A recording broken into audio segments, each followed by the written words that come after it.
மகிழ்ச்சியின் சத்தம் வழங்கும் அனுதின தேவமன்னா. Voice of Joy presents Daily Manna by Reverend A. Benedict. Praise the Lord. God loves you so much. இன்றைய தேவ மன்னாவாக யோபின் புத்தகம் 2ஆம் அதிகாரம் 3ஆம் வசனம். அப்பொழுது கர்த்தர் சாத்தானை நோக்கி, நீ என் தாசனாகிய யோபின் மேல் கவனம் வைத்தாயோ? உத்தமனும் சன்மார்க்கனும் தேவனுக்கு பயந்து பொல்லாப்புக்கு விலகிறவனுமான மனுஷனாகிய அவனைப் போல் பூமியில் ஒருவனும் இல்லை. முகாந்திரம் இல்லாமல் அவனை நிர்மூலமாக்கும்படி நீ என்னை ஏவின போதிலும் அவன் இன்னும் தன் உத்தமத்திலே உறுதியாய் நிற்கிறான் என்றார். இன்றைய தேவ மன்னாவினுடைய தலைப்பு, தன் உத்தமத்தில் உறுதியாய் நின்ற யோபு. அவனை கேட்கிற அன்பான தேவச்சனமே, கடந்த 2 நாட்களாகவே நாம் யோபுவின் காரியங்களை குறித்து தியானித்து வருகிறோம். அவனுடைய காரியங்களை தியானிக்கும் போது நமக்கு எவ்வளவு ஆச்சரியமாயிருக்கிறது. என்னை கேட்கிற அருமையான தேவச்சனமே, அவனுடைய சூழ்நிலைகள் மாறியது, செல்வங்கள் எல்லாம் பறிப்போனது, அவனுடைய பிள்ளைகள் எல்லாம் மரித்து போனார்கள், அவனுக்கு இருந்த எல்லா ஆஸ்தியையும் இழந்து போன நிலையிலே கிட்டத்தட்ட ஒரு தரித்திரனாய், வறியவனாய், ஒண்ணுமில்லாதவனாய் காணப்பட்டதான அந்த நிற்கதியாய் காணப்பட்ட அந்த நேரத்திலும் கூட ஆண்டவர் சாத்தானிடத்திலே சொல்லக்கூடிய வார்த்தையை பாருங்கள். அவன் இன்னும் அவன் உத்தமத்திலே உறுதியாய் நிற்கிறான் பார் என்று சொல்லி ஆண்டவர் சொல்லுகிறார்.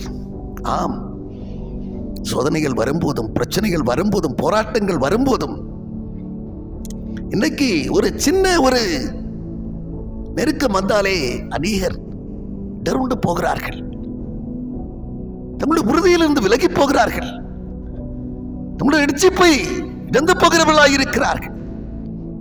ஆனால் இந்த யோபு பாருங்கள், கடைசி வரைக்கும் தன்னுடைய உத்தமத்திலே அவன் உறுதியாக இருந்தான். தன்னுடைய நீதியை விட்டு விலகவில்லை. தான் ஆண்டவரிடத்திலே வைத்திருந்த அன்பு விட்டு விலகவில்லை, விசுவாசத்தை விட்டு விலகவில்லை, நியாயத்தை விட்டு விலகவில்லை. அவன் எவ்வித தீங்கும் ஆண்டவருக்கு எதிராக செய்யவில்லை என்கிறது இந்த வார்த்தை நமக்கு உறுதிப்படுத்துகிறது. உத்தமனாய் அவன் காணப்பட்டான். ஆம், ஆண்டவர் மிக மிக அதிகமாய் நம்மிடத்திலே எதிர்பார்க்கிறது இந்த உத்தமத்தை தான். நாம் உத்தமனாய் இருக்க வேண்டும், நாம் நீதிமானாய் இருக்க வேண்டும். அவருடைய இரத்தத்தால் கழுவப்பட்ட நீதிமான்கள் நிச்சயமாக உத்தமர்களாகத்தான் இருப்பார்கள். அவர்கள் உண்மை உள்ளவர்களாய் இருப்பார்கள், அவர்கள் பரிசுத்தம் உள்ளவர்களாய் இருப்பார்கள் என்கிறதிலே சந்தேகமில்லை. அவனை கேட்கிற அருமையான தேவச்சனமே, இன்றைக்கும் ஆண்டவருடைய கண்கள் உத்தமர்கள் மேல் நோக்கமாக இருக்கிறது. விதத்திலே நாம் பார்க்கிறோம் அல்லமா, 2 நாளாகமத்தின் புத்தகத்திலே 16ஆம் அதிகாரம் 9ஆம் வசனம் சொல்லுகிறது, நம்மை பற்றி உத்தம இருதயத்தோடு தம்மை சேவிக்கிறவர்கள் மேல் அவர் தம்முடைய வல்லமையை விளங்க பண்ணபடிக்கு பூமி எங்கிலும் அவருடைய கண்கள் உலாவிக் கொண்டிருக்கிறதை நாம் இந்த பகுதியிலே வாசிக்கிறோம். உத்தமர்களாய் அவருடைய திருமுன்னே காணப்படுகிற நீதிமான்களாய் அவருக்கு முன்பாய் வாழ்ந்து கொண்டிருக்கிற உண்மை உள்ளம் கொண்டவர்களாய், மெய் வழியை பற்றி கொண்டு நடக்கிறவர்களாய், ஜீவ பாதையில் நடத்தப்படுகிறவர்கள், அவர்கள் மேல் ஆண்டவர் தம்முடைய வல்லமையை விளங்க பண்ணும்படிக்கு பூமி எங்கிலும் அவருடைய கண்கள் உலாவிக் கொண்டிருக்கிறதை இந்த வார்த்தை நமக்கு போதிக்கிறது. ஆம், கடைசி வரைக்கும் தன்னுடைய உத்தமத்தை விட்டு அவன் விலகவே இல்லை. யோபின் புத்தகம் 13ஆம் அதிகாரம் 15ஆம் வசனம் சொல்லுகிறது, அவர் என்னை கொன்று போட்டாலும் நான் அவர் மேல் நம்பிக்கையாய் இருப்பேன், ஆனாலும் என்னுடைய வழியை அவருக்கு முன்பாக நான் ரூபகாரம் பண்ணுவேன் என்று சொல்லுகிறார். என் வழியை அவருக்கு நான் காண்பிப்பேன், நான் எப்படிப்பட்ட நிலையில் இருக்கிறேன், எப்பேற்பட்ட நெருக்கங்கள் வந்தது, ஆனாலும் என் வழியிலே இப்பொழுது நான் எப்படி இருக்கிறேன் என்கிறதை நான் அவருக்கு நிரூபிப்பேன், காண்பிப்பேன் என்று சொல்லுகிறான். நீ கேட்கிற அருமையான தேவச்சனமே, தேவனுடைய பார்வையிலே உத்தமர்களாயிருங்கள். அன்று எசேக்கியா தேவனுடைய பார்வையிலே உத்தமனாய் இருந்ததினாலே அவனுக்கு தேதி நிச்சயிக்கப்பட்டாயிற்று. கடைசி இன்னும் கொஞ்ச நாள் தான் இருக்கிறது, நீர் அதற்குள்ளாய் மரித்து போவீர், நீர் உம்முடைய காரியங்களை ஒழுங்குபடுத்தும் என்று சொல்லி செய்தி அவனுக்கு சொல்லப்பட்ட வேளையிலே சோர்ப்புறமாக திரும்பி அவன் அழுதான். அழுது சொன்ன வார்த்தை, நான் எவ்வளவு உத்தமனாயிருந்தேன், நான் எவ்வளவு உண்மையாயிருந்தேன் என்று சொல்லி சொன்ன அந்த 2 வார்த்தைகளை ஆண்டவர் கேட்ட மாத்திரத்திலே தன்னுடைய எண்ணத்தை மாற்றினார்.